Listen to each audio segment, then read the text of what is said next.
Rock the Ripple. Rock the Ripple. The Rock the Ripple podcast with Narita McInnes. Let's do this. Hello and welcome to another episode of the Rock the Ripple podcast. I'm your host, Narita McInnes. It is so awesome to be with you as always. And as always, today is another very exciting day because I am joined by another very special guest. He is a director, writer, producer, and extremely talented soul who from a very young age wanted to tell stories. Most known for directing and editing the feature film Just Between Us, today's guest garnered 7 international awards and 9 nominations for his short concept film, Grace. Most recently, he's moved into the documentary genre, where he is currently working on his next feature, Anavasi, an in-depth look at everything currently happening around humanity and where the collective unconscious is headed. There is, of course, so much more to this awesome human. He is the one and only Christopher Kay. Christopher, welcome to the show. Thanks, Narita. Wow, that was really high energy and a beautiful intro. I felt like running out, that I was just going to run into the middle of a fight ring and start going. That was really cool. Thank you. Nah, it's my pleasure. I love doing the intro, and that was a big one too. There's so much there. I mean, and that's just, I've stripped back so much of what you do. I mean, there's so much there. So I guess, as always, at the start of a podcast, for people who don't know you, Christopher Kay, who is Christopher Kay? Tell me all about yourself. Wow, the eternal question. I've been a filmmaker for a while now, probably I'd say in a serious mode because it's always been in the background, basically trying to make content and doing those kind of storytellings in a lot of different mediums. But pretty much the last, I'd say, decade or so is when I really hit my strides and I've tried to grow as much as possible and do as much content as possible. Yeah, storytelling's been in the blood since a very young age. So basically, even from age 5, I kind of knew what I wanted to do. I was always jumping in front of camera or behind camera, or getting on stage at primary school and being the clown, even in classes, which sometimes my parents didn't like too much because I was always getting called into the office because I was disrupting everything. But it was always storytelling's been there even from friendship circles from young and growing up. And since I've moved into the film kind of world, it's been an interesting last few years more so because I think I've shifted quite a little bit. I'm still in the same direction in terms of the purity behind creating stuff. And where it's sort of shifted is from doing narrative feature films and telling stories that are fictional. I've actually started merging a lot more truth into my work now and moving into the documentary space, which I think it's just the right time to do it with what's happening in the world at the moment. Yeah, I'm so excited with what you're working on at the moment. And before we go into that, I did watch your mini movie feature, Grace, and I thought that was amazing as well. It really tugged on the heartstrings, that one. I know that's still quite a few years back now for you, and I know that you've shifted from there. But that was pretty spectacular. That's the one you got the awards for, wasn't it?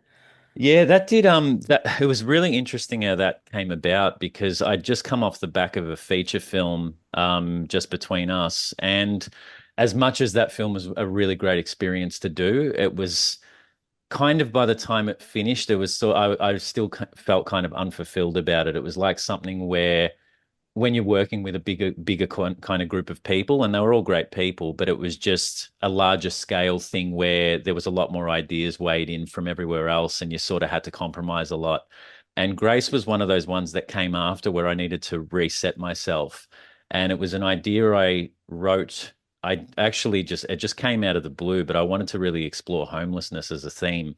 And this was, 2018, 19, and I'd done some traveling and seen a lot of it around the world as well as here.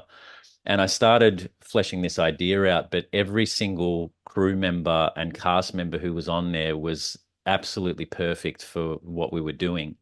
And they actually all came from the heart. It was every single person came from wanting to actually make it to make a difference rather than coming to it to get experience on a film or to get money or to, do anything for the different kind of reasons or fame or whatever it might be. And when we all pulled together and all that was stripped back, and that the girl who actually played Grace, the young girl who was in it, was the glue who kept us all together. It was like having someone who kept resetting us to be present and just be like find our inner child kind of as we were working on there. And we were all just like after a film, normally you do a project like that and you do it for a while with a group of people. Sometimes you don't want to see each other again after you're done. And this one was not the case. It was basically, if anything, we were all fonder of each other and a lot more close, which was beautiful. And that film just had its own, I think the energy you put into the things you make really does come out the other side and sort of go into the world that way once you let it go. Because once you do the project, it actually isn't yours anymore. It's like releasing a child into society. And then it does its own thing. And, like it did respond with a lot of people. That was actually going to be a feature film in itself, and then lockdown and all the craziness started happening and we had to pull back on doing that. So maybe one day I'll return to it and expand it again, but for now it is what it is. It's a short concept film and it's one of my favorite things that I've done.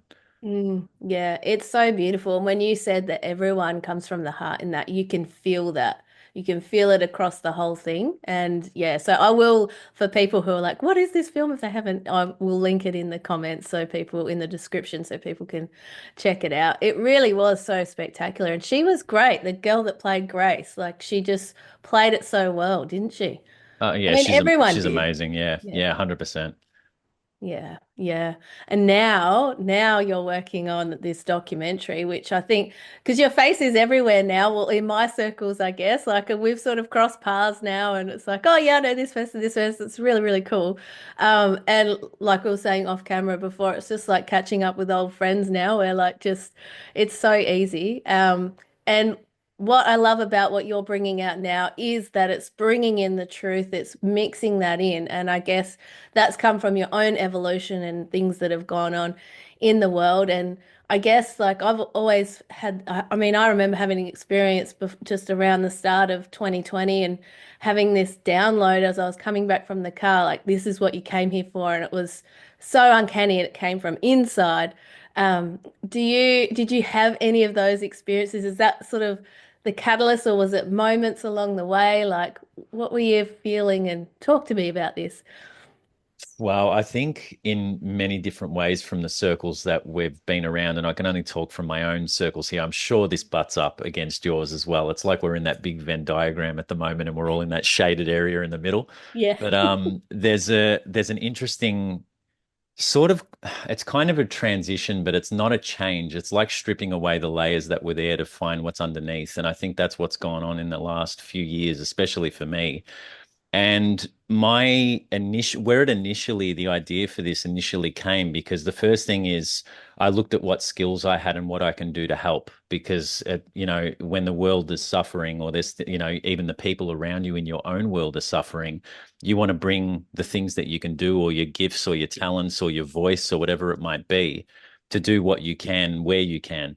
And I came from the wrong place. So I am not, like ashamed to admit from the beginning because I came from a place of anger. The first thing that happened to me when everything started pushing was I got really, really pissed off about what was going on. And that started coming through what I wanted to do. So I was like, I always wanted to do documentary. It was always in the background. And I started pushing into that space to go, okay, things have obviously stopped for a reason. The plans that I had for my life have gone out the window, as it did for everybody in the last 5 years. And there was that big shift. And then it strips everything away and makes you really focus on who you are and what you can bring to the table. And when I started, it came from that angry place. And the documentary was actually built from anger in its first run where I was like, I want to shake people and tell them what's what. I want this to be a slap in the face for them. I've got to scare the shit out of them. And that's not going to do anything other than continue to separate people further.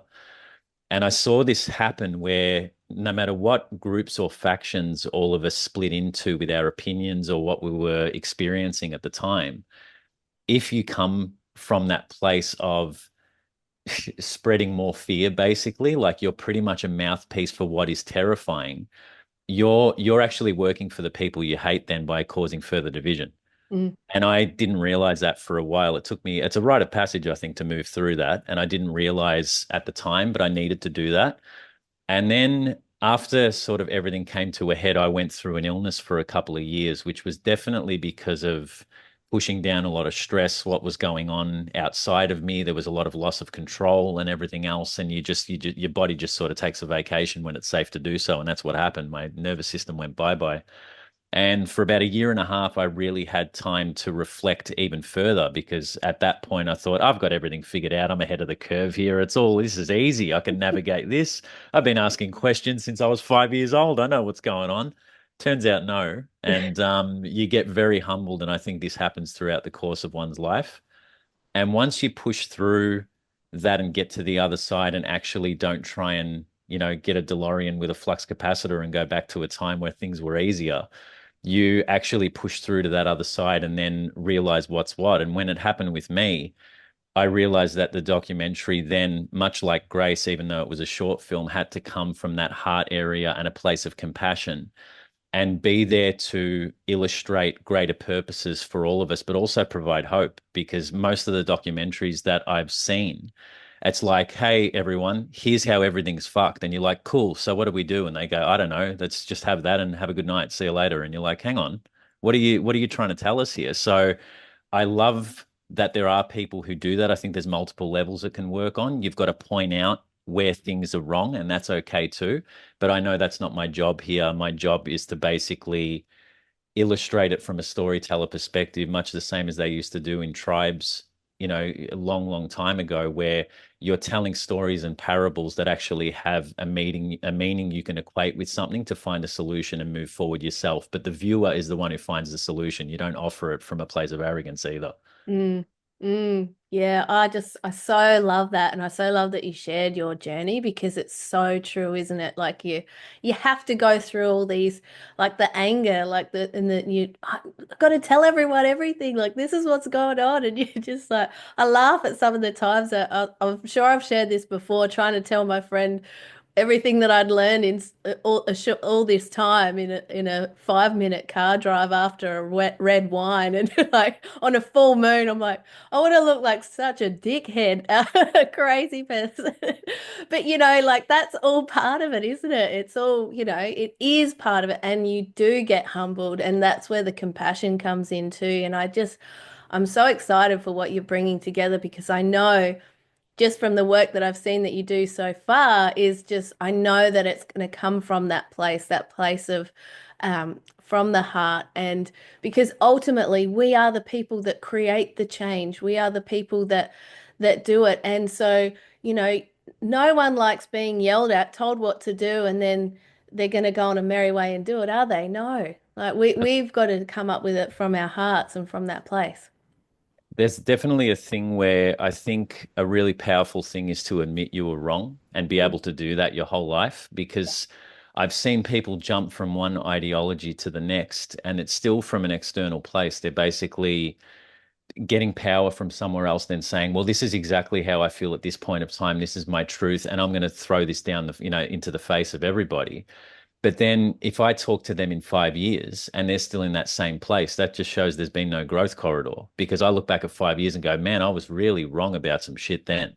And I Mm. can tell you now, even me talking to you today, is in 5 years' time, I'll look back at this and go, wow, that's where I was at that point. Hmm. And that's the beauty of where we're moving forward, where I can't say that it's wrong for people to do it, but I think some do get stuck, and they get stuck in that place of, some are still in the anger from 2020. They're still in that vibration and they're stuck there. And they've got that's their own journey. Like they've got their own reasons for that and everything else. We don't know their personal lives, but it's about making sure you're progressing at least, or moving to a place where you're staying firm outside of that ego. Like you've still got an ego, but it's a healthy one. You know what I mean? It's not a toxic one that gets locked into an idea, then jumps to the next and never admits that the previous one was incorrect. And it's a very important thing, I think. Yeah, absolutely. And I totally feel that the book that I wrote sort of 10 years ago, I cringe at some of the stuff that was in there, but I actually opened the book with, there's a good chance that I'm not going to believe what I'm writing here because you're going to grow and evolve. And I think, I mean, you got to be in that place. Like you don't expect a 4-year-old to be the same as they are 14 years old, like so we've got to keep growing as adults and and I think, like you said before, it's more about removing the layers, and that is something that I wrote in there. It's about taking off those layers of the limiting beliefs, those rose-colored glasses where we think, people are all good when they're not, like, and because we live in a world of duality, like there's so much there, isn't there, to play with and learn. Yeah, definitely. And it's a funny thing when you look at that growth corridor. You're putting even your like things you've written and work you've done. You've put that out there to the public eye. Yeah. Most people don't do that. They look back at their photo albums from the 80s and go, "Why the fuck was I wearing shoulder pads and I had this perm? What is going on here?" That's the limit of where they've put their things out, right? And we actually put work out there, and I've got a lot of friends who are in the same space creatively. And when I talk to them, and we've all got that same thing where I'm like, "Do you like any of your old work?" And they're like, "No."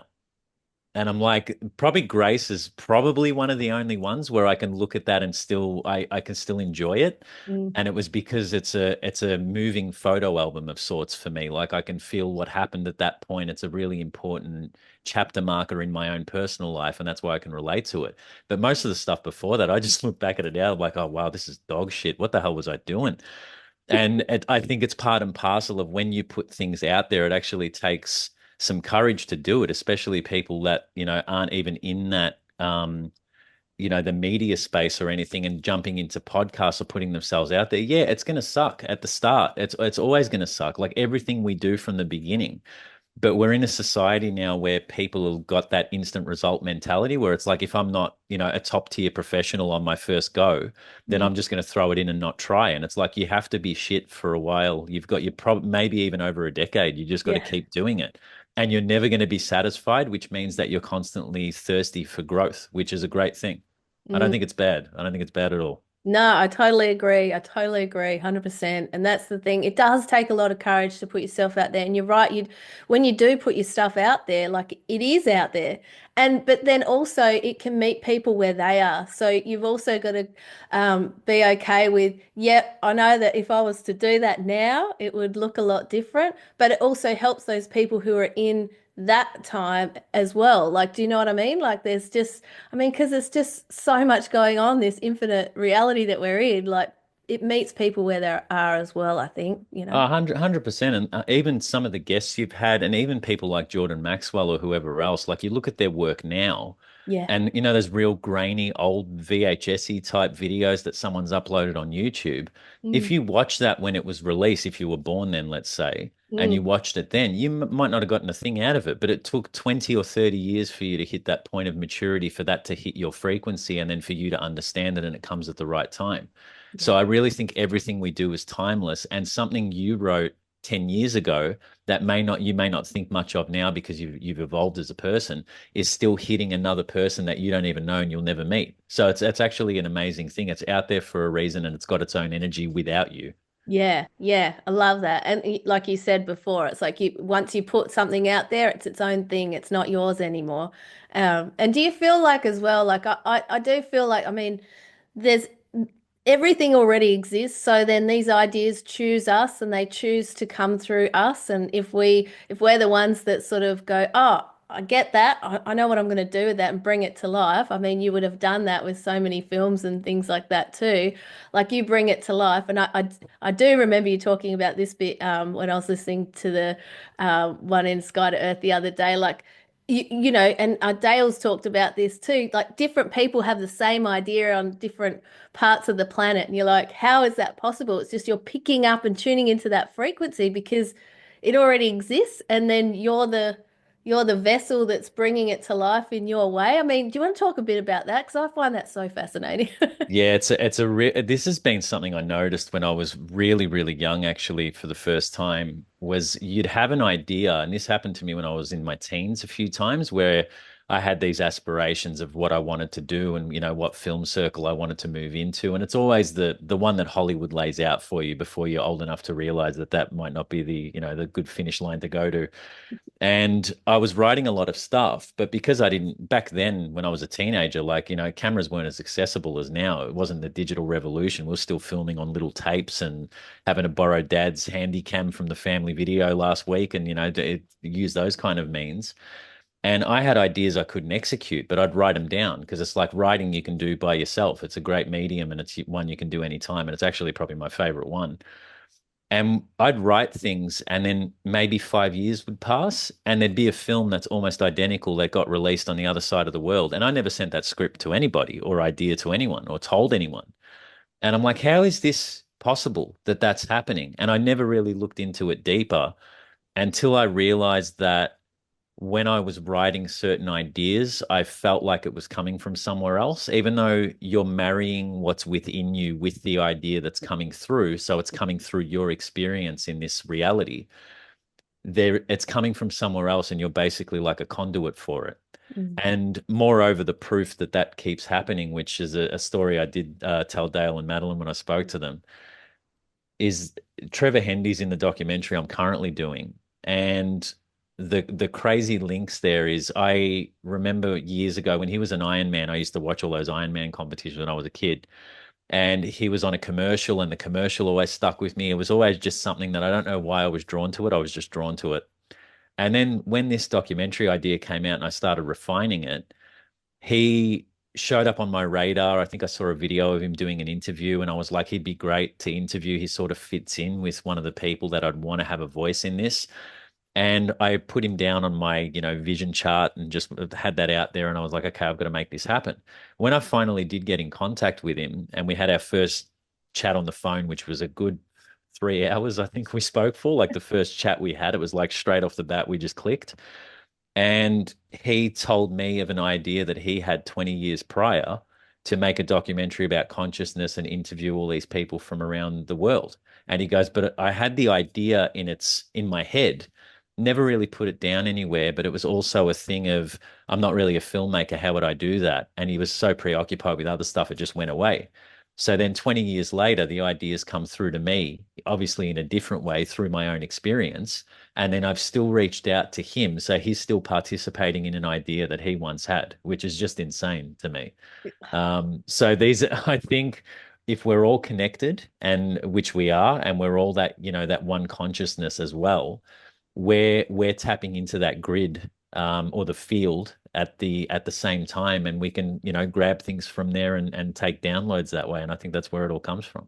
I love that story. It's so cool. Look, do you think you'll put that part of the story in the documentary as well? It's awesome. I don't know. There's so much that I reckon I could do a follow-up documentary about how insane a lot of these links have been with every single interviewee. So like just some other real quick ones. One of the trauma counselors that I spoke to, Julie Santel, who's actually become a really good friend of mine now, and she's an amazing counselor. We did our interview. She was one of the first that I interviewed, and I had a list of people. And it was only my own lookbook, and it was me going through stuff, and I was still building it in the early phases of this. Mm. And we were on lunch during that interview. So it was a good 3.5, 4 hours we were sitting together. And it was about 2 hours in, and we go and have a break, and we had something to eat. And she goes, Have you got an Indigenous link to this film? And I was like, yeah, actually, it's pushing more and more into that because I'm really expanding to speak to people not only from the Aboriginal community, but from the New Zealand Indigenous community. And I'm trying to get some worldwide kind of tribe people together or representatives for it to talk about those similar themes. And then she brought up the Aboriginal elder who I wanted to talk to, who was already on my list. And I was like, that's so interesting you say that name. And she goes, well, the guy who actually owns this property where my office is, he goes up to the Northern Territory all the time. He's really good friends with him. I'll introduce you. So it was like, it was easy as that. Wow. And I had in my head a week before that, this is impossible. That's what I was like, how am I going to do this? How is this going to happen? And slowly, slowly, even Dale has, introduced me to a couple of people who he's met after I had him on the list when I first started the idea. And all of us are sort of finding each other. It's really just happening effortlessly. And it's just, I'm in a sense of wonderment about the whole process. It just gets crazier and crazier. And I'm like, well, that's what's happening. I'm not even surprised now, to be honest. When things happen, I'm like, oh, yeah, that figures. Yeah. That's the thing when you're in flow, when you know that to me, that just shows that's exactly what you're supposed to be doing. Like to have all of that just unravel, it's just like that proof and just that, oh yeah, Yeah, that of course that's happening because this is what I'm supposed to be doing. Like it feels really good, especially when you're someone who knows, and all of us, I'm sure, can relate to this when things aren't going right, when things are, so we've got that resistance or the frustration and things, or it feels like we're pushing shit uphill, to then be like, we know what it feels like to have the opposite. And so this just feels so beautiful, doesn't it? 100%. And it's always down to the eye of the beholder as well, I've realized. And I still fall into this trap, and I'm sure all of us do. Mm, And this doesn't matter if you're doing a film, if you're doing a podcast, if you're writing a book, if you're even just moving into a new line of work away from something you've always worked in. It doesn't matter what form it takes. You said the perfect way. It's your purpose. It's what you're actually meant to be doing. You're aligning with your soul purpose, and those things happen. But it's also down to how you interpret what's happening. So a perfect example is if you're trying to push this other way and you hit an obstacle, it's really easy to have a tantrum or a meltdown about it and go, oh, why can't it be this way? And you're trying to force it and you're pushing so hard and it's not happening. Something actually doesn't want you to go that way, and it's deflecting you to find something else on a path that you never would have been looking for. And it's when you've got the acceptance, and I know I've definitely changed in the last 5 years with this. As soon as I hit an obstacle, I'm like, yeah, it's okay. I actually don't even care. mm, And I'm like, yeah, it's fine. yeah. And then like, oh, that didn't work out. Yep, cool. Disappointment. Maybe it's in the background a little, but I'm not like moping about it or worried. Mm, And then all of a sudden, there's this even greater reward. And it also comes with saying no mm, as well, and setting healthy boundaries. I think that's a big one because that's always something that I never really had a lot of in my 20s, was setting those really, really strong boundaries. It's come from a place now where there's so much strength in them that if you do have that power to say no when something doesn't feel right and you can listen to your instincts, you're going to go on the right path, and you're inevitably going to have a really effortless reward come your way when you do that. But if you take that deal with the devil, whatever it may be, it's going to go down a route you didn't want to go down. And you know what? Eventually, you may go back to where you were meant to go in the first place, but you could take a detour of 5 or 10 years that were unnecessary. But maybe that was your lesson too. So it's like, I don't think any path is ever wrong. And when you look at things like that, it becomes this effortless ease, even through the bad stuff. It just becomes a lot easier to travel it.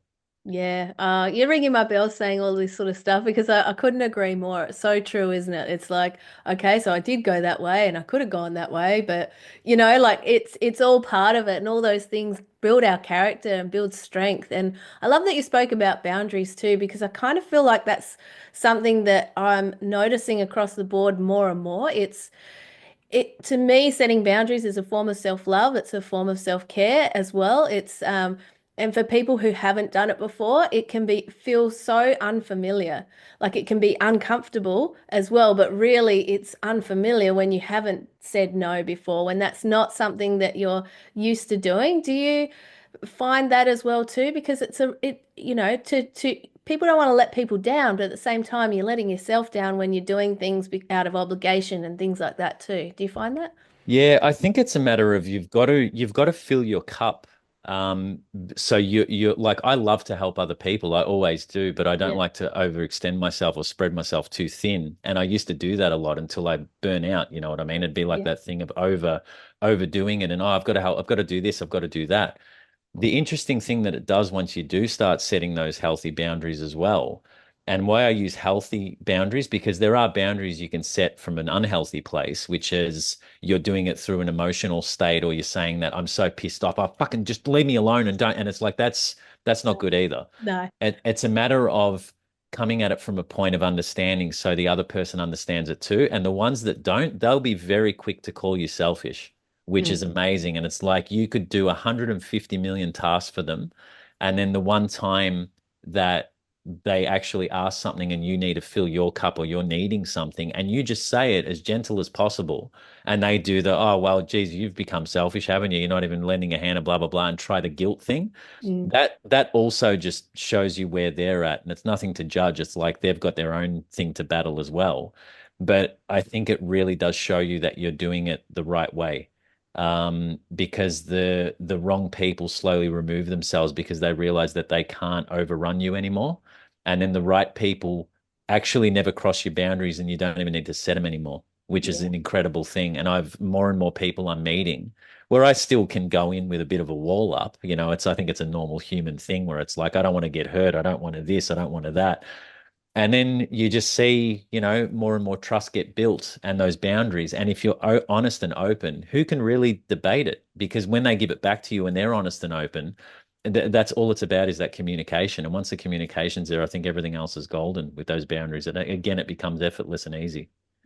Yeah, I couldn't agree more. And I mean, you explained it so well, so I'm not even going to try and re-explain it. I just love, and I love talking about this stuff though, because I think that's the stuff that it's the work that we do. Like, it might seem like a little thing, setting a boundary, or it might seem like a big thing, but this is the stuff that helps us grow. And this is why in 5 years' time, we'll be a lot different to what we were now or 5 years ago, like as well. Like it's all that inner growth that really sparks who we become and the path that we walk. Yeah, 100%. I do completely agree. It's we never really have it right. I think it's a constant learning curve. And then once you sort of level up to the spot where you're in that comfort zone, it's not good to stay there either. No. Because I've always used that analogy where I saw this happen a lot, especially in the last 5 years, where people kind of didn't confront anything and ran away. And it's like, I don't know how hard it was for them to have to do that, but that's their own quest. Mm, But I think, everywhere you go, there you are. It's that thing of, if you're gonna run away from something or move or go and live in the middle of the mountains somewhere with a group of people who keep telling each other how wonderful you are, for 10 years, you're not really going to grow too much. And it's going to be an echo chamber, and there's nothing to really grow your soul in the human experience. And I think you need the narcissist, you need those bits and pieces. You don't need to live with them, you don't need to be around them. mm, But aren't they a fantastic lesson? And coming further back just to the documentary, and where my biggest defining moment was to bring it from the angry space into the other point, where it's basically from that compassionate point, is about reintegration. That's been the theme of the last 5 years for me, because I've seen all these people go away to, let's say they go do ayahuasca, they go and do a whole new project with a group of people and start a community, and they start growing their own food, whatever it might be. mm, These people can still then go back and spend the weekend with their parents and have an emotional breakdown and start swearing and throwing shit around. And I'm like, well, that's not really where the work is not in the bliss. It's in trying to reintegrate into that 3D reality. That's the hardest part. And once you've got that basically movement to go all the way to that perimeter, reach that higher state of consciousness, move through those echelons and get to that point. That's why I always never like the word ascension too much, because it denotes that you have to move above something to be above it. And it's the word's okay, but I just think it's been misused. mm, And Anavasi, the name of the documentary, is basically about the climb itself. It's about the ascent, where there's a lot of work. And once you're on that staircase and you're able to go up and come down it and reintegrate into that 3D reality, that's where the most important growth corridor is for me anyway. And that's what I want to try and get across. I'm saying that was my next question to explain that. So thank you for reading my mind. But it is all about the journey, isn't it? And then being able to reintegrate. I know Dale talks a lot about the hero's journey as well. And I mean, that's the thing is like you kind of have to laugh at yourself sometimes because you've seen how far out on the pendulum swing you've gone, and then you've got to come back and be a master of two worlds, walk your feet in two worlds, and just and you can, and I think too, like it just brings so much of a sense of compassion, not only for yourself, but for you can see where people are at, where on this journey, and it's sort of I don't know, it expands your heart, and I think that helps us to come from our heart even more too. So, like you were saying before, like we've got to do this sort of stuff in order to reconnect with our heart, because that is the leader. That is where we're supposed to be coming from. That's us humans. That's where we just, we walk from that place, I guess, for want of a better term, like that's the thing. And you're feeling that too? 100%. And one sentence you said there, which was compassion for yourself, is Mm, very, very, very important. You can't have it really externally until you do that for yourself first. And that's the other thing that's a big part of that reintegration process. too many people are hard on themselves. They're really, really hard on themselves, where it's like, I understand all the pitfalls of what's going on in society. I've recognized all my programming. I've overcome all these things. Why is life still hard? Hate to tell you, it constantly is. Mm. And you're going to have those ups and downs. You're going to go through grief cycles. Like someone's going to pass away in your family, and you're going to have to feel those things. You don't just bury them and pretend that, oh, I'm above it and I'm stronger and we're only here and it's a simulation. These are part of the human condition that that's what makes us who we are as human beings and souls and everything else, and causes our biggest growth corridor. And I think once we're in that space of accepting that, it's onward and upward. And then the more you do that, the more you meet people that are on your vibration, case in point, and go straight into conversations where you feel like you know a person. Like, we spoke for the first time literally 2 minutes before this started, and it was easy. There was no preamble. There was none of this like, oh, yeah, this is a bit, yeah, there's an awkward fit. It's just this free flowing kind of experience, because you're learning more and more who you are. And then that comes across more, and authenticity is key to all of it as well. And it's like, if you're authentic in what you're doing in this life, how you deal with people, how you even deal with the people who have hurt you and everything else, and come from those places of forgiveness and compassion and everything else, I really don't think you can ever put a foot wrong. Yeah, yeah, I couldn't agree more. I couldn't agree more. And that's the thing, like learning to be authentic too, because I think a lot of us had a lot of these patterns and programs when we were younger. We didn't know what it looked like. We weren't allowed to express ourselves and things like that. So when we're again taking off those layers, and then we're literally meeting people at the frequency that we're at, and people like it's just you can't, there's no words for it, is it? It's just like, it's such an ease. It's like, yeah, I get you. I get you. Like it doesn't like, you don't have to pretend. There's no falsities. Like, it's just like, hey, how you doing? Like, we've been through a lot, haven't we? Fuck. Like, let's just and now let's play the game the best way we can. Let's support each other. Let's see each other grow. Let's celebrate the wins. Let's be there for each other when things do get tough, because like you said before, they will so get tough, and we will go through those cycles. That's just, again, like you said, the human experience. And I love that. I have no doubt that you're going to be bringing in all of this into your documentary, and I'm so excited for it, and just to see it come to life. And you've got some amazing faces in there already. Like, I mean, when's it coming out, by the way? Because I know that people will be wanting to watch it. It's a hell of a process. So people sort of know the structure of doing a film, and this isn't. There's multiple ways you can do things these days, and like you can throw something together pretty quick and put it online and have your own audience if you've got one built already and all that, and that's all well and good. And I watch a lot of those kind of things, and I do love them. But for where I come from in terms of making films, it's trying to push it up to that production level to not only reach our people, and I use our people as in our tribe, or Mm, people that are on the same frequency, I should say, is probably a better way to put it. mm, That's a good thing. And I think it also helps those people. But if you're just constantly giving your content to those people who already agree with you, it's good, but also where's the movement to actually push more people in that way? And obviously things grow in a roundabout way, and other people come to the table. But I always have that thought when making a film, that you want the reach to be there, but you don't want to use the old systems necessarily to do it, because that's unfortunately the people who hold the keys, and then they start having a weigh in on what the content is, and that's why Netflix exists. mm. And like things about like all these kind of streaming services and everything else, they're great and they've got their place, but like anything, it's a dualistic nature, where you look at the other side of it, and there's so much noise out there, and there's so many different things. And just to go back to a point you were making about making the documentary and what I'm learning from it along the process, is that people who I've interviewed, and even people who I've met along the way that are in that space where I've spoken to them, even people at locations that I've shot at where I've just started talking to them and they're on our page and everything else, it's really easy to project yourself onto the person before you meet them and think, oh, well, they're going to be on my page. This is exactly what it's going to be. The more you get to know them, the more I've come across things where it's like, oh, that's thrown me. I didn't expect that person to think that way, or or have that thought process, or be part of that community. And this is a bit weird. But then what you look as an overarching thing is no matter where anyone is at on their journey, they don't have to be like you. And then you can also use that as a thing to learn from them. And I've had to do that humbly as a documentary maker because I don't want to implement my own words through another person. What's the point? I might as well just sit in front of camera and talk for 2 hours and call it a day.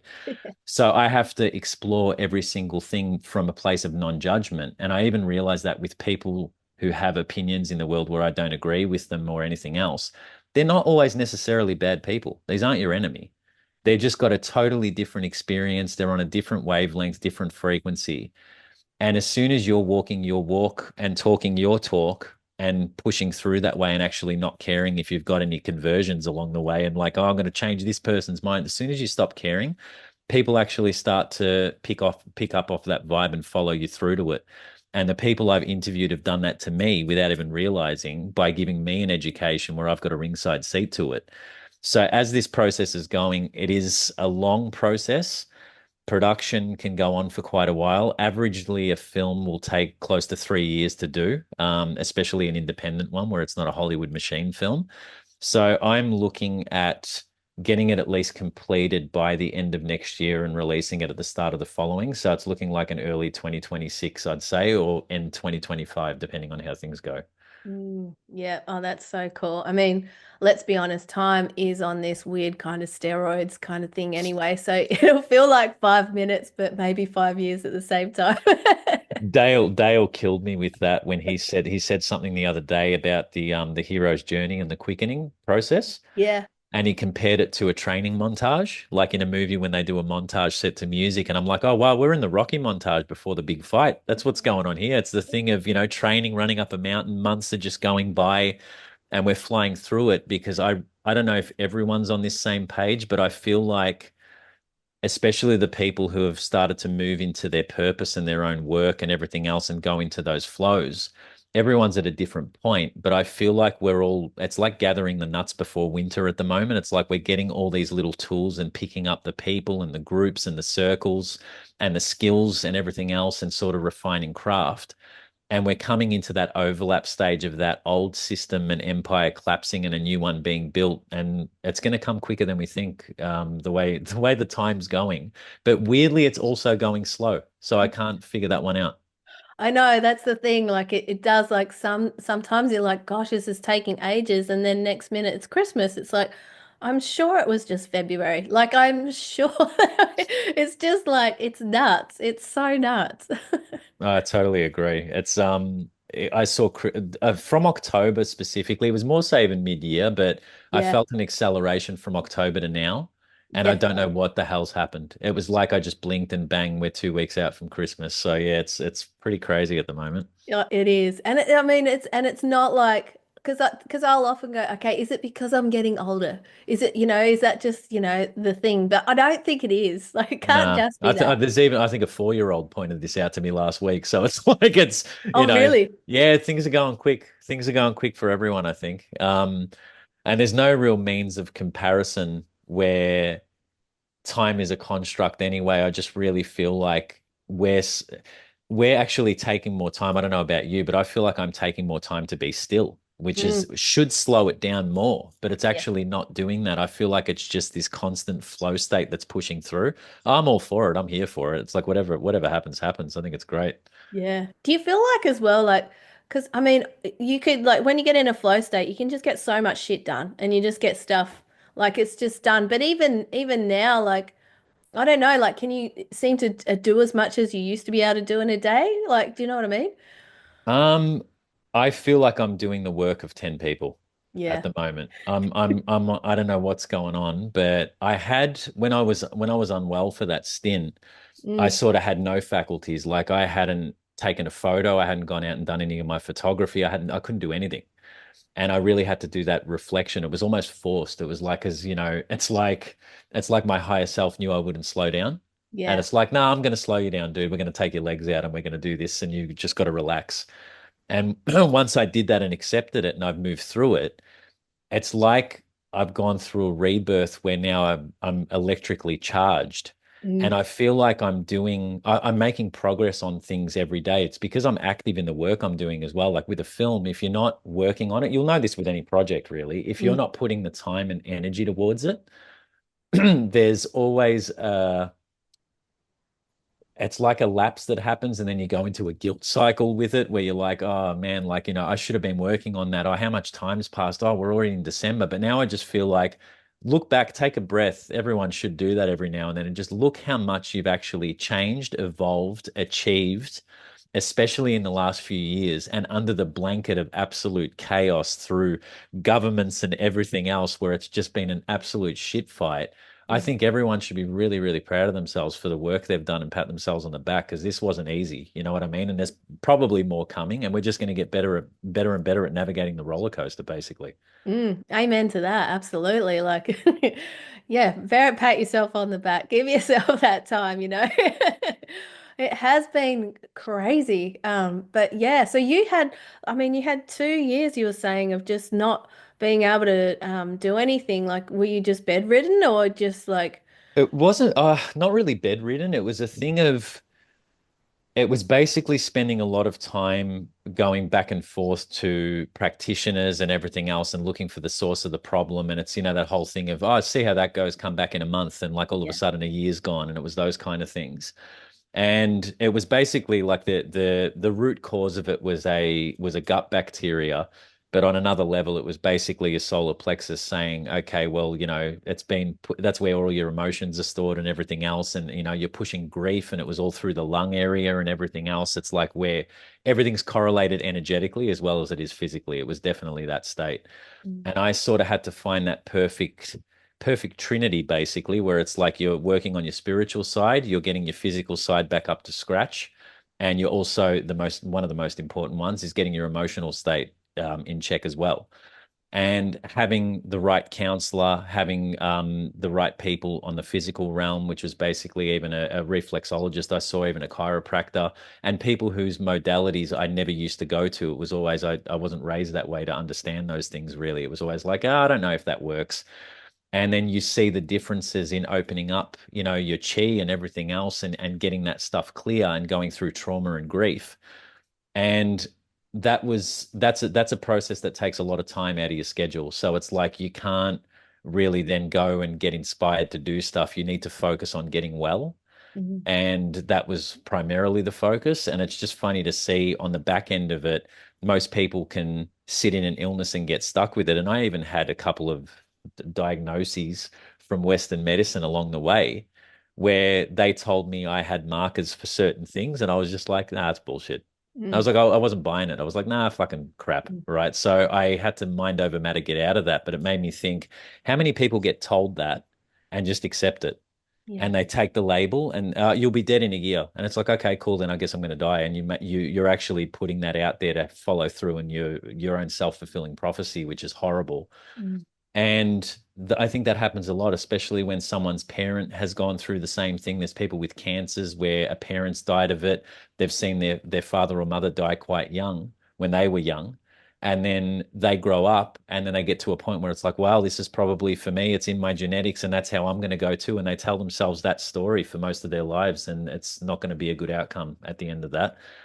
So when I was in that state and pushing through to get through to the other side of it, it wasn't being bedridden. It was a matter of a forced vacation of sorts because I've never been the kind of person to take a vacation. Like I wouldn't go on a cruise for the life of me. Like I can't do the thing where I can sit by the poolside and do nothing, maybe a day or two. yeah. But I'm Yeah. like, I need to be making something. I want to create something. I want to write something. I just need to be a doer. And Yeah. it's part of my makeup, you know what I mean? But when that's gone and you're able to sit still, I look back at it, it was one of the most beautiful things that happened to me. But at the time, it was the worst thing that happened to me. So you just shift your perspective, and sometimes it can only happen after the fact. Yeah, well, hindsight's great, isn't it? And that's where you get your wisdom. That's where you learn everything. But I'm so glad you spoke about that because it's the emotion. Like, there's so much there. Like I said it before, it's the work. That's the stuff that helps us heal. That's the stuff when we look at that and we honor that. Like, yes, we've got to do the physical part, but we've got to do the emotional work, the trauma release work, the loving our inner child stuff, and like the power of our subconscious mind, like you said as well, too. Like if you're given a diagnosis, it doesn't have to be the diagnosis. Like that's the thing, and I'm so glad you said that because we are so powerful. So, okay, well, what's there? What's underneath that? What do I need to look at? Where is it in my body? What's it bringing up? What haven't I looked at? What do I need to grieve? What do I need to get angry about? What haven't I expressed? What have I repressed? Like it's all that sort of stuff, isn't it? Definitely. And also, one of the other bits that I missed out on saying was how other people react to you and what Yeah. you put out there too. So Yep. if you're telling other people from a place of disempowerment while you're going through it and you're in victim mentality, you are coming across as a victim to those people. Mm. Now they're just doing the right thing because they care about you. It's not actually bad, but Yep. they're going to remind you of the problem every time you see them. And Mm. they're going to do that face and go, but how are you? Yeah. It's that kind of that, and I know it's concern and from a loving place, but all that does is make you identify with that reality. Mm. And I realized the biggest thing was to even move away from a lot of the other healing modalities. I think people get stuck in that cycle of looking for a person to pin their hopes to. So Mm. they go from Western medicine, see all the treachery that's gone on there in the last 5 years, well, since the dawn of time, Yeah. and push away from that and then go towards natural medicines, which is I'm all for. Mm. But you've got to be careful not to get stuck in that cycle too, because unfortunately, not everyone out there is for your best interest. Some people in the natural medicine area, they're not all angels. Like they've got a business model and they want to make some profit off you. And even larger companies that are arms of big pharma have started jumping into the supplement family as well. And they've been doing that ages. So this thing of even if you're okay, take these things because if you don't, you'll get sick is also a really bad mentality. And it's like take things as you need them. If you're low in iron and you know how to supplement and do those things or B12 or whatever, no problem. If you need to do that, that's cool. Mm. But there's this crutch where there's a new phase of the month and everyone should be on this diet. Don't eat this because this will kill you. This the beef was vaccinated, so it's got mRNA in it and it's going to kill you as well. And yeah, it's like, how many things do we have to worry about here where Mm. we're living in a house where we're scared to leave it and eat any kind of food? And it's like buyer beware, be smart, but don't give so much power to external things. I think that's one of the lessons I've had because definitely was doing that at the start of being unwell. That's the first thing I was doing was looking for someone to help externally and being in a victim mindset. And the only way I got through it and healed myself, which the body does heal itself, the medication and the natural medicines are all an assistance, and you end up being the person who comes to the forefront through it. And that's what that change was. It was me actually taking my power back and saying, I don't need to go to this person anymore. I did my counseling sessions and I got to a really good place as to where I wanted to be. I don't need to do that for the next 10 years. I don't need to see them every week. Mm. And as soon as you pull away from that stuff and just start living your life again, that was the turning point for me. That's when everything got back to normal. Yeah. Oh, I'm so glad you said that because it's so true. And then because when you're giving your power away, you're not owning it yourself. So I mean, it's in any walk of life, food, religion, just education, big farm, whatever it might be. If you're giving that away, then yeah. So it does. It comes back to us. It comes back to that. And again, it's part of the process, isn't it? It's part of the learning and growing part. Like, we can't beat ourselves up about where we've been, and we just have to go, okay, this is what I've learned from that. And yeah, just go from there. Yeah, it's a matter of being just gentle with yourself on every facet, I think. And we're all trying to grow in the right direction. Mm. And everyone's approach is going to be different. There's Yeah. no cookie cutter. And like this whole promotional thing, even in medicines or supplements, where I see everyone should take this and people come with that mentality. Mm. That didn't we hear that sentence in 2021 from someone else? But anyway.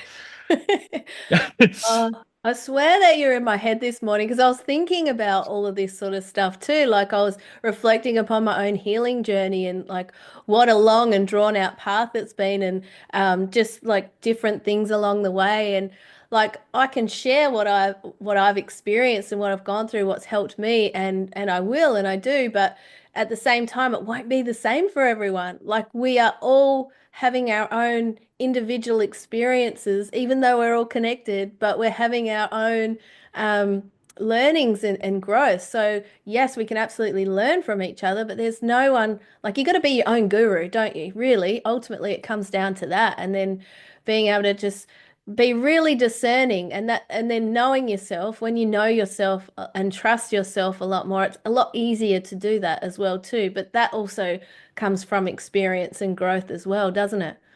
Yeah, like even people who, like I've gone into a lot of different spiritual circles over my years and like seen I like to I'm a very curious natured person where it's like I want to that's what drives me most of the time is to see different ways of being, living at, like feeling all those kind of things and move into them. And going into like even, shamanic energy healing and those kind of things where everything's got its place and everything can be helpful for people. But like you said, you need to be your own guru. And this whole thing of externalizing it, where you can go away to a retreat and you can do work for 3 months, might take you a year. You might be away living in the mountains for a year with this group of people and learn a lot of things and go really inward and have all those, somatic practices, whatever it may be, but you can't then worship those people as well. So it's that thing of external worship and putting them above you and saying, oh, they're so enlightened, they're so this. Most of them I've met when you go through the thing, they're just as human as the rest of us. There's nothing really anointed or profound. They've got incredible wisdom to learn from. And that's all we're here for. Like you can get the same amount of wisdom from them than you can from holding a 3-month-old baby and looking at, the innocence in them and everything else before they've actually gone into the world and separated from self. And you can get the same kind of lessons anywhere you look. It's in nature. It's everything around you is a teacher. Mm. And at the end of the day, the person who needs to be the most centered is you. You need to be balanced within yourself and find where that pendulum swings. So the extremes in worshiping, going to church, worshiping the priest, worshiping the government, doing all that, and those far sides, and then going back to over here with shamanism or natural medicines. It's all about being in that centered point and taking those little bits and pieces, you know what I mean? Like from where it needs to be, because there's truth hidden in everything. Like it's in absolutely everything. And that's the old devil trick, really, is like we're going to hide a lie between two truths or, a truth between two lies, and we'll make you throw the whole thing away. Mm. And you can't do that either. It's a matter of once you're grounded and centered in the way you deal with people and the society around you and everything else, and all those little journeys that you're doing, you're finding those center points. And once you get those center points, you have your maximum learning, I really feel, in that space rather than giving up any power. Yeah, absolutely. Absolutely. You can't throw the baby out with the bathwater. Like you just can't. Like it's you can learn from like, yeah, everything you just said. You learn from everything, everyone, nature. It's all there for us and I mean it's fun and exciting at this point. Like I mean I know that we're going to be faced with more shit. I know that that's going to happen. We will st have to grieve and go through angers and stuff like that. But it's also fun because you kind of get how the game works in a way, and like then it's just really up to you to how you choose to play it. Like how do you want to walk in the world? How do you want to show up? What do you want to do? Like follow that bliss. And if you don't know what that is, just ask the question. Show me what I want to do. Like it's just play with it. Like and it's not taking away from all the shit. It's just going, okay, well, and also honor where you're at right now too. I think that's something that is really powerful is just going, okay, so where am I at right now? Like exactly where I'm at. Okay, what do I want to do? Like, do I need rest? Do I need to go and shake things up and climb a mountain? Whatever it might be, and just to be able to be really honest with yourself and, like you said as well, really gentle with yourself for where you're at too, and not don't judge yourself. Like you are where you are. Everyone is, and then kind of go from there. Do you feel that too? Oh, definitely. And you see it a lot. The more you start seeing it in yourself, the more you really can see it in other people and where they're at. Yeah. And it's a very fascinating time. And that one of the things you said that's actually perfect advice there is where we're headed, because there's always going to be something going on, right? There's always going to be the next thing of doom to look at, and oh wow, the world's going to go this way and blah blah blah. There are so many things. If you look back at the little chapter markers of all the, what do you call predictions that have been going on since, the last 10, 20 years, where it's like, Y2K, 2012, the world's going to end, Mayan calendar. none of it didn't really happen.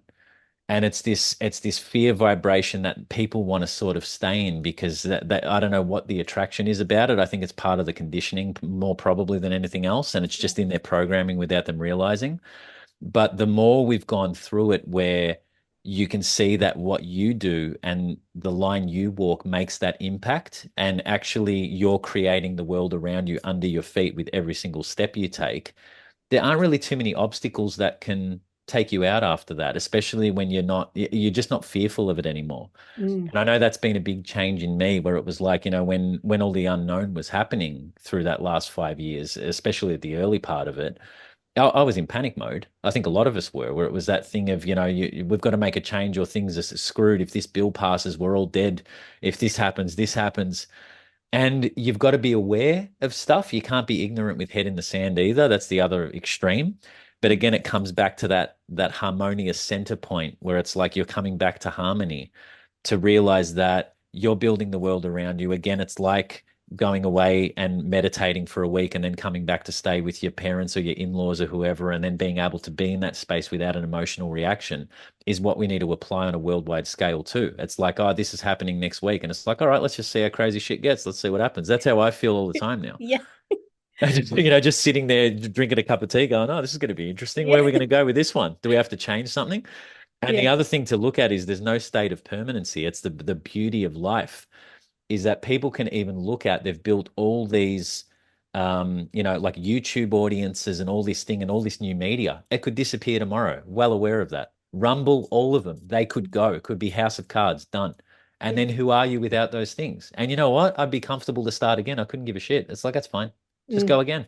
We've Yeah. done this before. We'll do it again. Resilience is the key to this. And you've got more and more people around you where you're not only leading by example, they're leading you by example too. They're in their own skin, and I'm constantly inspired by everyone I talk to.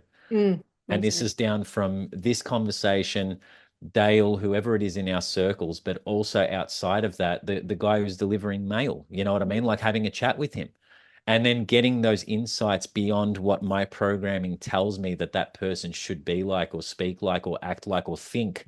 Mm. And then even if they have different thoughts that don't agree with me, it's like, don't get in an argument. If Mm. they want to start yelling, okay, that's fine, put it away. But you can actually sometimes be really surprised to get to a place to actually have a discussion where you get a different perspective, and it makes you really think a different way and take on someone else's experience for that moment. And Mm. I think it's a really beautiful thing to always be open to those things. It's being flexible constantly, right? Yeah. Oh, totally, totally. And this is why I'm so excited for your documentary. I'm loving this conversation so much. It just feels so expansive. And I think that's the thing too. Like when you're chatting with people and like you said, whether you're on the same page, different frequencies, doesn't matter. Um, if you're flexible and you can gauge where they're at and you can learn things, you can, because we're all teachers, we're all students, we're all creators. Like, we all have this beautiful gift of intuition if we choose to tap into it. Like, let's like step more and more into the power of who we are and just see what happens. Like, will the aliens come in? Maybe they will. Maybe they won't. Who knows? Is it really aliens? I don't know. Like, grab your coffee and let's just like enjoy and see what happens and just, yeah, be that tree, that solid tree, and that's that center point. And our leaves will be blowing and all that sort of stuff. But we're like, okay, we got this. We got this. Do you feel Yeah, that? 100%. And the more that whole thing of the more you know, the less you know is a very good place to be. Yeah. And I sometimes get into, conversations with people that are stuck in that space of, well, all these things we've been told in our schooling system and that's all for the bin.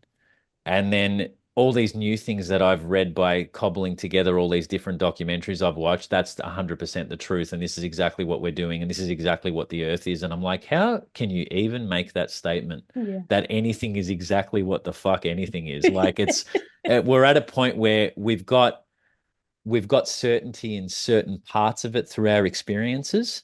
And I know that on that level, but the stuff that we can't see on that esoteric level, and some people have got more of a window into it, but again, it goes through their own processes of who they are as people and their own 3D experience and everything else. And then what do we have to communicate? The English language, which is a pretty, limited kind of thing to be able to speak with, where you can't describe certain things with those with words. Mm. So I always think it's a growing and growing thing. It's literally what true science is it's that quest for knowledge. You know what I mean? Not the one where it's been hijacked to say this is exactly how everything is, but we're going to drum that into your head in primary school before you Yeah. got a chance to really think about it. Yeah. And that'll become part of your programming.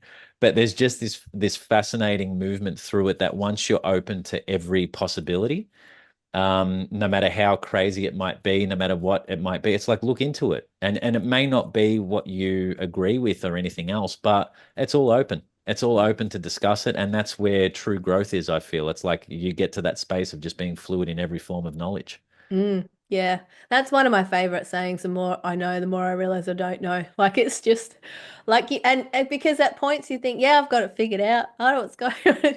Yep. And you're so humbled. You're just like, mate, I've got no freaking idea. No idea at all what's going on.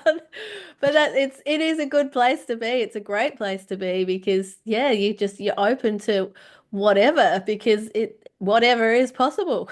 Yep. And it's so easy to get stuck in cycles too. Like I see this with politics, right? Where you've got literally a play out of a dualistic representation of the world with one side and the other side.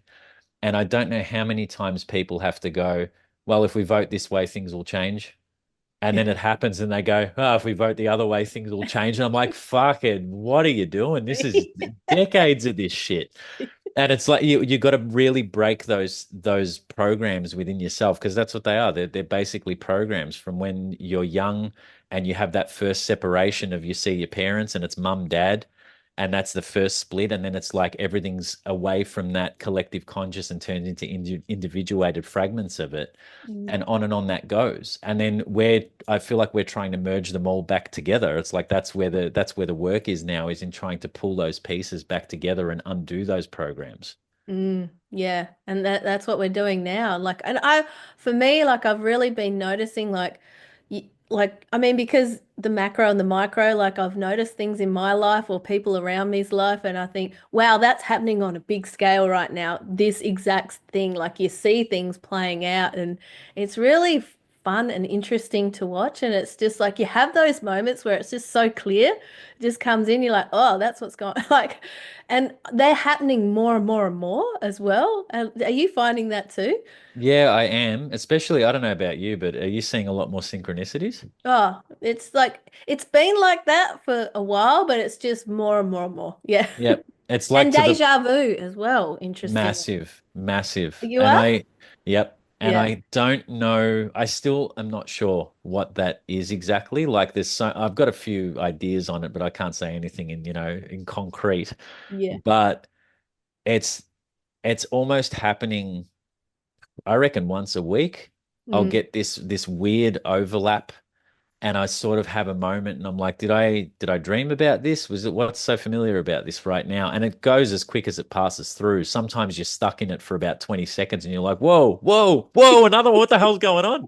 And then it passes. So I feel like everything's amping up where we're kind of in the state of remembering now. It's almost like the amnesia blanket is starting to disappear. And the more that happens, the more we're realizing our full potential as human souls and what we're actually capable of. Where they've basically told us for generations upon generations that your soul's worth nothing and you're worm food and you just go in the ground and this is all just you're a mammal and you're the same as a monkey and all this kind of stuff. And I just look at it and I'm like, there's no possible way to look at everything that simple. Mm. Especially when you start seeing a lot of the magic around you in nature and playing out in synchronicities and everything else. And a lot of people do see it, they just don't know how to word it, or they're scared to say it because they'll be judged. Mm. And it's that thing of they haven't got the circles to talk around. You know what I mean? Like they're in a small town somewhere and they're having incredible experiences, but they'll be ostracized if they say it, and people want to be part of the pack.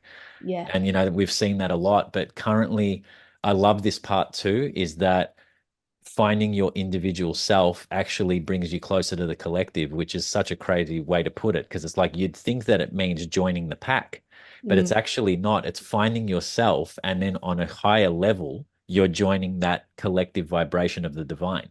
Mm. So it's like that's what brings that all together, which is amazing, really. So the more individuated you become and strong in your stances and your boundaries and everything else and your truth, the more you're connected to others. Yeah, it's so true. It's so true. I love that. And I just want to go back to the deja vu thing. So, like, because that's just been, it's been off the charts. And then you think, okay, is it that we've already experienced this? Well, ultimately, we probably already have. And that okay, I'm on the right path here. It's showing you, or it was that a turning point where you could have gone one way or could have gone the other way. Like, or in a previous time when you played the game, you did go the other way, but now you go, you know what I mean? There's just so many, it just blows your mind, doesn't it? It's never ending. I think like we can drive ourselves nuts thinking, but again, it comes back to that the more you know, the less you know Yeah. mentality. And that's a beautiful thing because it causes you to explore and actually think of things deeper. And then Mm, eventually you stop thinking, which is yeah. even better. So it's that thing of not being ignorant, but just getting out of the brain and actually going to the feelings in the body rather than the brain and moving to the heart and every other alignment down that whole path. Yeah. And that's the best place to be, I feel. Yeah, and I feel that too, and I love like that you're as curious as I am. Like when I was little, that is one something I wrote in the book was I wanted to start a group called the Explorers and like get t-shirts just so we could explore, and just because I was so curious. But a lot of that was squished down as well, like as you grow up and everything. But I mean, that's like there's so much to be curious about, and like you can just it's so fun, really. 100%. When did you start writing out of curiosity?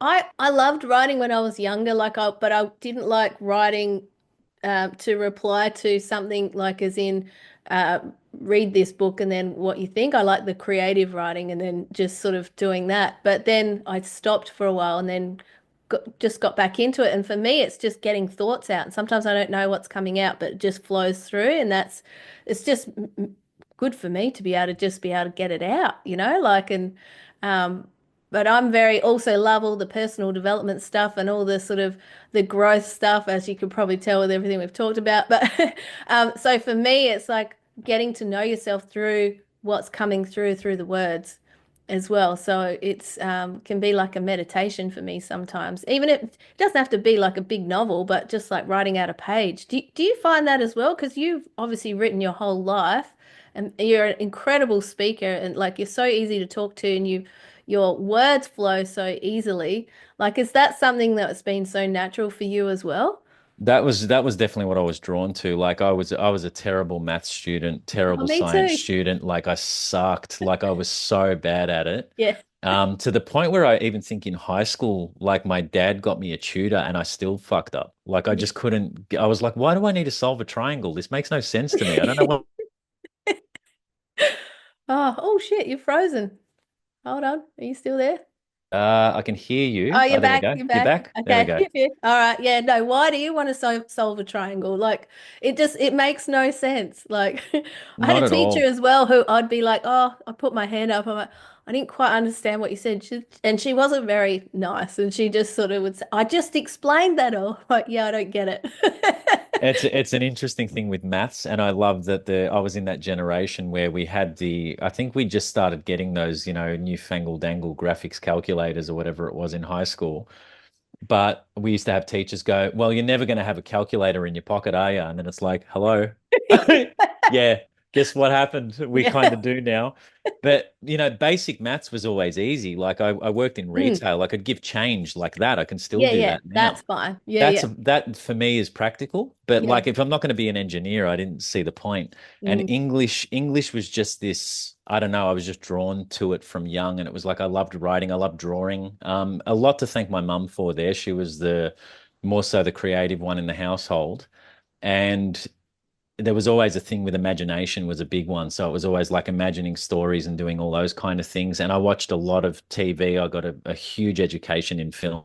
And as I went through school and everything else, that what you said about writing, when you write yourself and what comes through and what it feels like you're doing, that's always what it's felt like to me. It was like you were talking my language there. And it's your expression, it's literally called an expression for a reason. Like every word you're putting out and you're writing, you're in that flow and you're birthing it. And actually, what I got addicted to was that flow state, that feeling. Mm, And it was like chasing the dragon almost, where it was like, how do I get back there? How do I get that feeling where you're just completely in flow?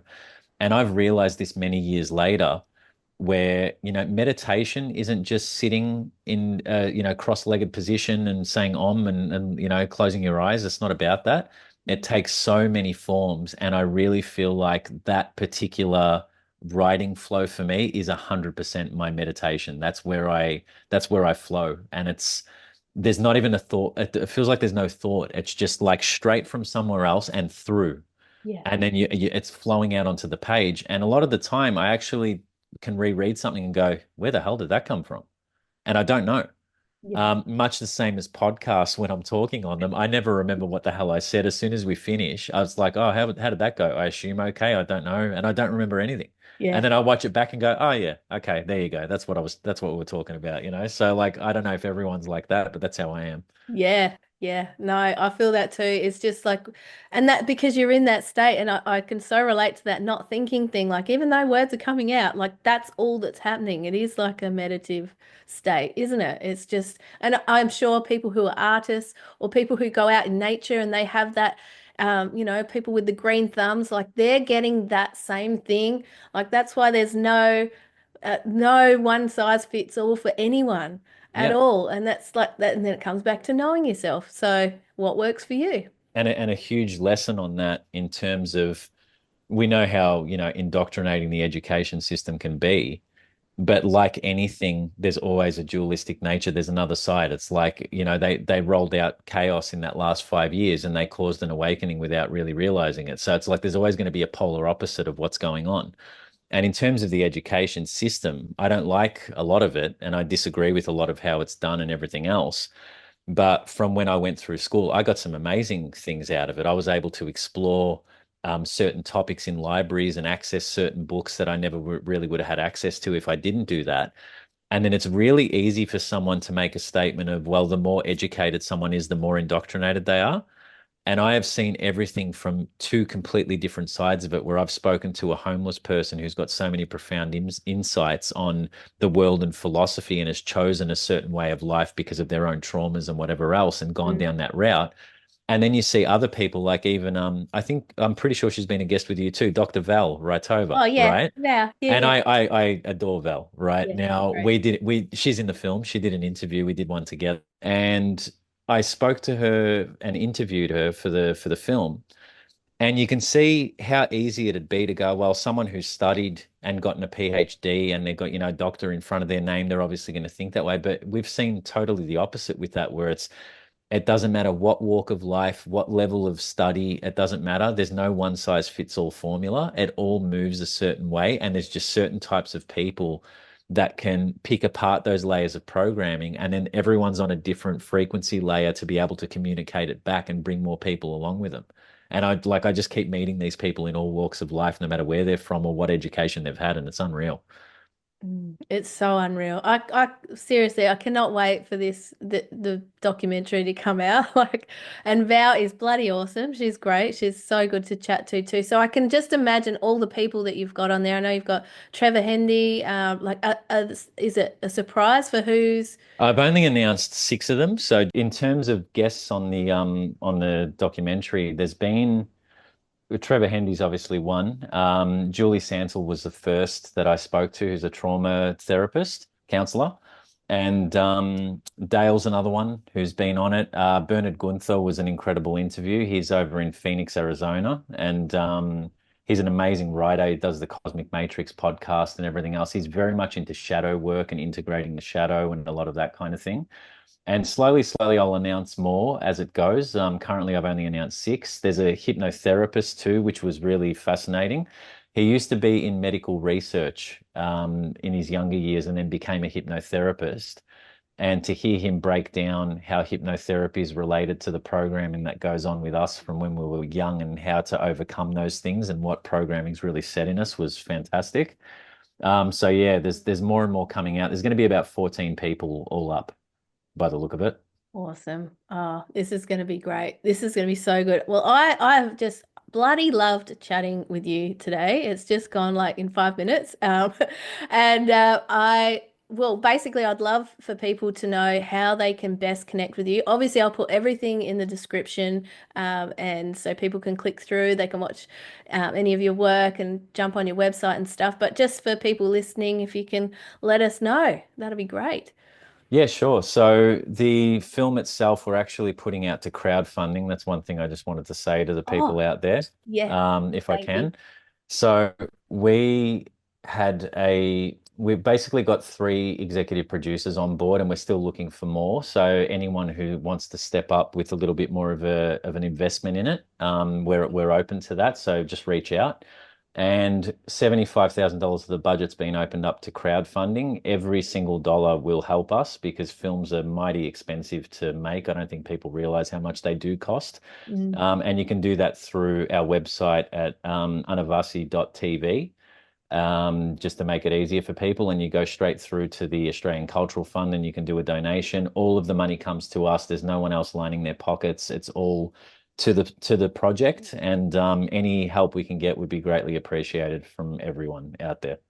Absolutely. Even if it's just a buck, like it all adds up, you know? So, yeah, whatever you can do, that'll be amazing because I know what you are bringing to life is really going to touch the hearts of so many people on so many frequencies, so many levels, and I'm excited for it to reach all of these people and then just be out there and it's got nothing to do with you after that. It'll just be whatever it is. So, I've just loved connecting with you today, Christopher. I want to take this opportunity to thank you and to also to thank you at home for tuning in.